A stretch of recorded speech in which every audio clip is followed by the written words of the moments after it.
Thank you very much, guys. You did highlight it. They are red side on every game for this one, and they made some adaptations. Giants came out with a pretty good comp, but at the end didn't seem to play out that well. Yeah, I feel like they picked some bans every game so far. H2k has just banned out Syntax, Xerath, and LeBlanc, targeting Pepinero there. Then this game, Giants kind of were doing Jace, Zed, and Rumble. They basically banned the Jace from game 1, and that left open Lee Sin. And then you saw that H2k is adaptive in their champ select, so they went for the Corki early. They really liked that pick. They really liked the mid-game power spike and poke that it brings. But because Lee Sin was open, they basically gave away Jarvan and countered with Lee Sin. Yeah, and on top of that, they have red side every single game, but they're not really taking advantage of it. They knew the Aurelia was picked, and they picked Jax into it, which is kind of a skill matchup, but it's in favor of the Aurelia.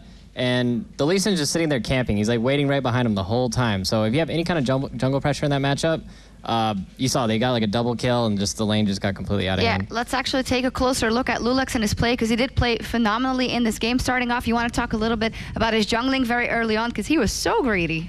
Yeah, I'm actually really surprised that Giants coaching staff isn't pointing this out. Basically, he does the same jungle route every single game he plays, where he does this really greedy jungle route where he just he gets a leash on Grump first. Yeah, he gets a leash and he full clears the jungle. Oh, okay. There's a replay. Yeah, basically, after that greedy clear, he basically camps top all the time. And why I wanted this replay here is just to point out the synergy between Odoamne and Lulex. They basically wait long enough, they say go, Odoamne opens with the stun, and by the time the stun ends, Lulex already in place to kick him out of space. Counter gank, there's just no time. He's just dead too quick. And from that moment on, top lane started snowballing. But I definitely agree with Sane here. He basically jungled for over a minute with 15% life, maybe. Yeah, if at any point Frederick walked to the edge of jungle that was completely not warded, he would have gotten killed. Completely tilted that matchup, because every game so far has been leash on Grump, blue, wolves, raptors, smite on red to get more HP, and then barely dance like a dance of death with the golems, or the Krugs as they're called right now, and it's exploitable. Yeah, and because he has that level advantage, because he does the greedy clear, he's always a level up on him. So they do go into that head-to-head 2v2 top, and you're up a level with the jungler, then you're just going to win it every time.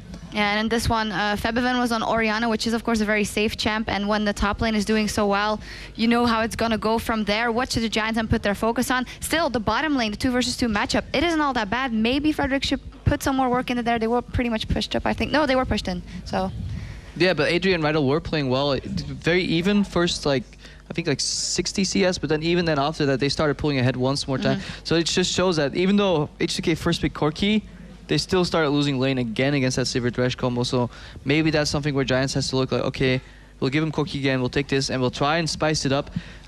I probably think they're going to drop the Rumble ban in the top lane and try and fit in like one more troublesome pick here to get away with it. But I think they're running out of options basically because they're stuck on the purple side, and they're trying to use their last pick to their advantage, but it doesn't matter if you lose the draft already in the first round and you get outpicked by just getting first pick to Jarvan or bait into Jarvan and get counter pick with Lee. Yeah, it seems like they created more problems for themselves, because now the Aurelia gets picked, they can't pick the Gnar anymore. They know the Mundo is a threat. Even that top lane, Odoamne is really showing up. Well, I'm actually surprised they didn't pick Mundo into the Aurelia and take one out of the world. Like, oh, well, the Mundo looked pretty good when we played against it. I mean, maybe he doesn't play the Mundo, he's not experienced in it, but I mean, who doesn't play Mundo? It's pretty easy. Cleavers. Pretty easy matchup. Like, sjokz, I'm sure you could like pull Mundo out and like go I'm off. not sure, but yeah, just Cleaver and all day long. Yeah, guys, it does look like your prediction might come true. I think it's going to be a clean 3-0 here for H2k.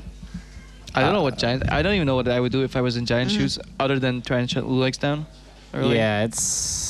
Yeah, unless they shut the jungler down, I don't see any way they're going to be able to do this. So they just really need to focus on shutting down the jungler. Yeah, maybe to have a magical plan up their sleeves with that red side again now in Game 3. We will see. The Giants are 0-2 down, and the H2k is 1 game away from qualifying to the European LCS. Can they do it? We'll see next.